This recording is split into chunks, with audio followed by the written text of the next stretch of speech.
നമ്മൾ നടക്കണ കാര്യത്തെ പറ്റി തുടങ്ങാല്ലേ?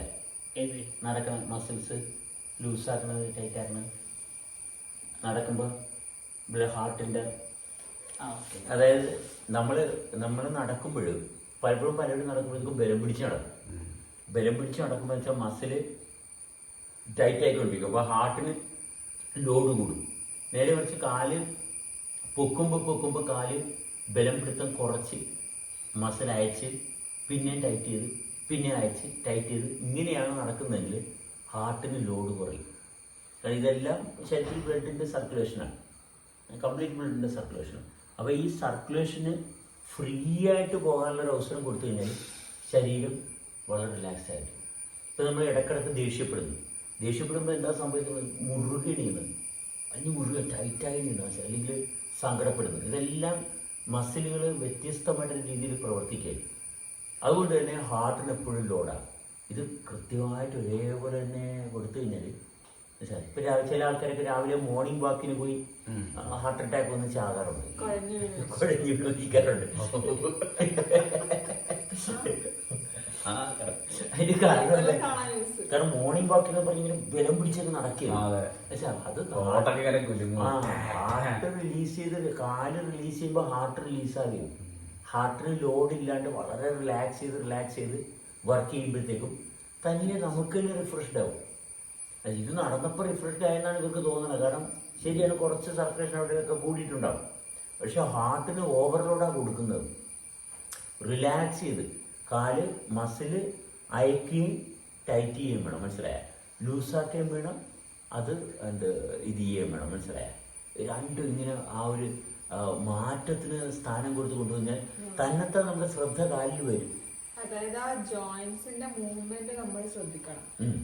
നമ്മളത് ശ്രദ്ധിച്ചു വരുമ്പോഴാണ് അതിന്റെ ഒരു റിതം. അതെ.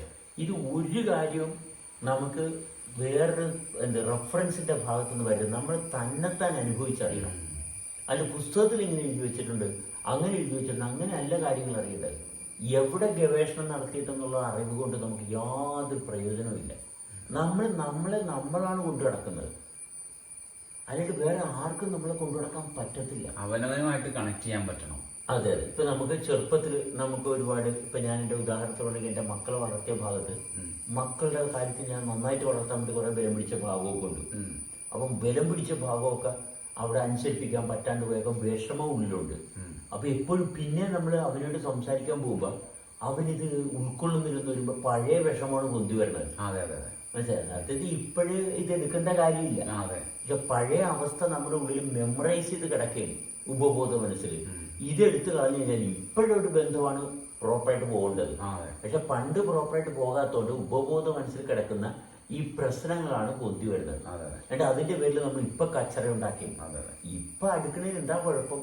പക്ഷെ ഇപ്പൊ അടുക്കുന്നതിന് തടസ്സം നിൽക്കുന്ന പഴയ അടുപ്പമില്ലാത്ത അവസ്ഥയിൽ ആ പാസ്റ്റ് അങ്ങോട്ട് പുള്ളി ചെയ്ത് കൊണ്ടുപോകണ ആളെ. അത് നമ്മൾക്ക് ഈ പ്രായോഗികത എങ്ങനെയാണ് പ്രവർത്തിക്കുന്നത് അറിയത്തില്ലല്ലോ.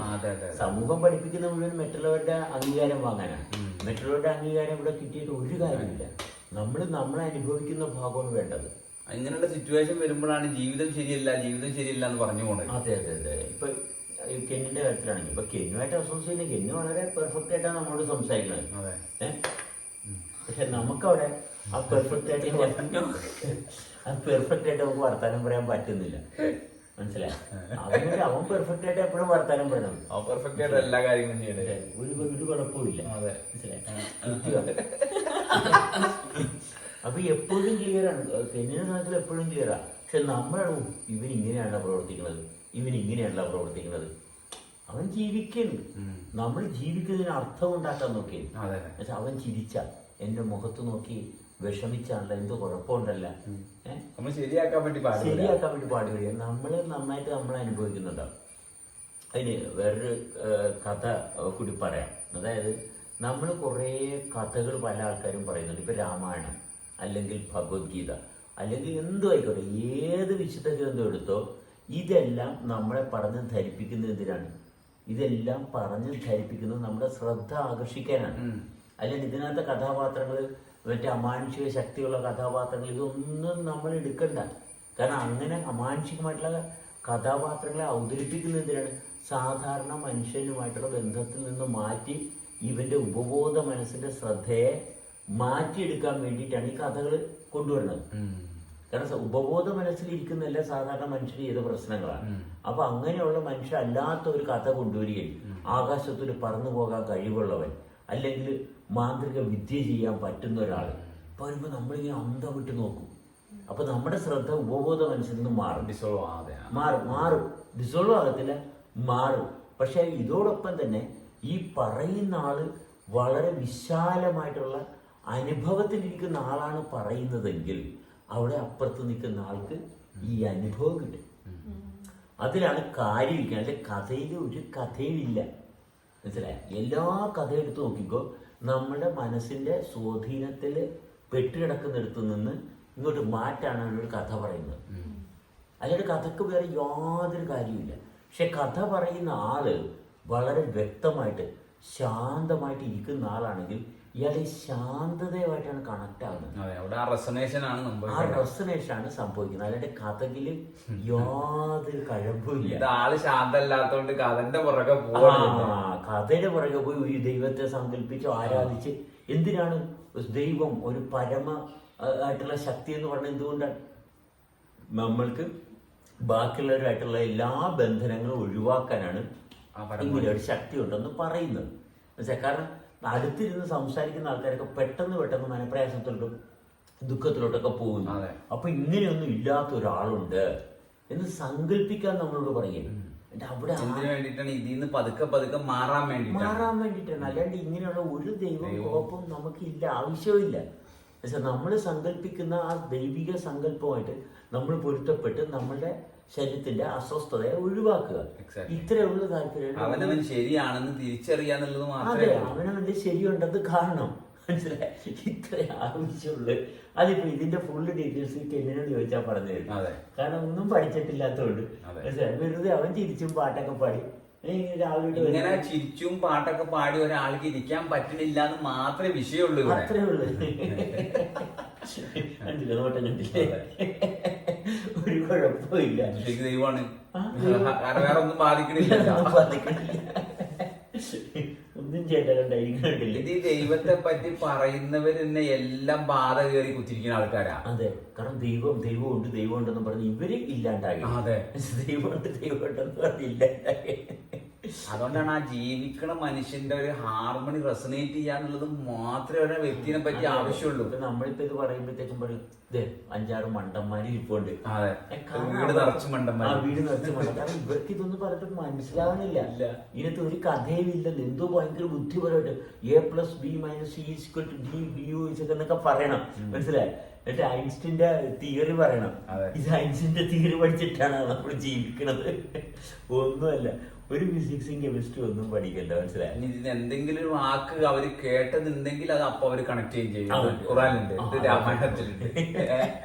അല്ലാതെ അവരുമായിട്ട് ഇതിന് കണക്ഷൻ അല്ലെന്നേ. അവര് പറഞ്ഞ കാര്യമല്ല നമ്മളീ പറയണത്. പക്ഷെ പറയണത് എങ്ങനെയാണെന്നുള്ള ഭാഗം അവർക്കറിയത്തില്ല. അവര് പഠിപ്പിച്ച ഭാഷയല്ല. ABCD ആ കൂടി 26 അക്ഷരങ്ങളേ ഉള്ളൂ. അല്ലാണ്ട് നമ്മളതിനകത്ത് 28 അക്ഷരം കൂട്ടിയിട്ടില്ല. അപ്പൊ പറയാനുള്ളത് അത്രയൊക്കെ തന്നെ ഉള്ളൂ. അതുകൊണ്ട് പുതുതായിട്ടൊന്നും പറയാനില്ല. അപ്പൊ അവര് പറഞ്ഞ തന്നെയാണ് നമ്മളും പറയുന്നത്.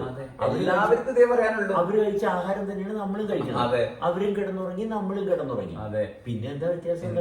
നമ്മളെ അനുഭവിക്കുന്നു, അവരവരെ അനുഭവിച്ച്, അത്രേ ഉള്ളൂ. ഈ ശരീരം എന്നിട്ടും ഉണ്ടായത് അന്നിട്ട് ഇങ്ങനെ തന്നെ പ്രവർത്തിക്കുന്നത്. അല്ല, അന്നും കോഴിയും പട്ടിയും എല്ലാം ഇങ്ങനെയൊക്കെ തന്നെ ആയിരുന്നില്ല. ഒരു മാറ്റമില്ല. അന്ന് അവരും പറഞ്ഞത് കോഴിയും പട്ടിയും പശുവും പൂച്ചയും പച്ചക്കറിയും ഇതെല്ലാം ഉണ്ടായിരുന്നു. ഇതെല്ലാം അവരും കൈകാര്യം ചെയ്ത് ഇന്ന് നമ്മൾ കൈകാര്യം ചെയ്യുന്നു. അല്ലാണ്ട് വേറെ വ്യത്യാസമൊന്നുമില്ല. പണ്ടുള്ളവരുടെ കഥ പണ്ടുള്ളവരുടെ കഥ പണ്ട് ഒരു കാക്ക ഉണ്ടായിരുന്നു.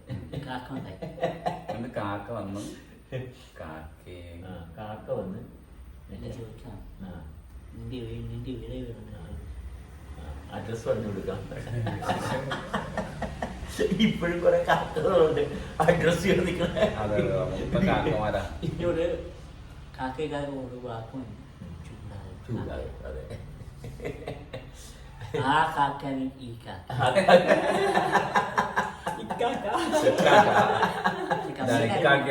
കമ്മ്യൂണിറ്റി ആരും നിൽക്കില്ല കഥ അതെ ആ കാക്കയാണ് ഈ കാക്ക, ഇതാണ് ഈ കാക്ക. അപ്പോൾ ഇങ്ങനെയൊക്കെയാണ് ഞങ്ങളുടെ ഇവിടുത്തെ മോർണിംഗ് വാർത്തകൾ. അതെ. ഞായറാഴ്ച പരിപാടി എന്തായി? ഞായറാഴ്ച നാളെ നാളെ ഞായറാഴ്ചയാണ്. നാളെ ഞായറാഴ്ചയാണ്. അപ്പൊ പ്ലാൻ ചെയ്യുന്നുണ്ട്. പ്ലാൻ ചെയ്തിട്ട് വണ്ണം വരണം. പിറ്റേസാ അല്ല തലേദിവസാ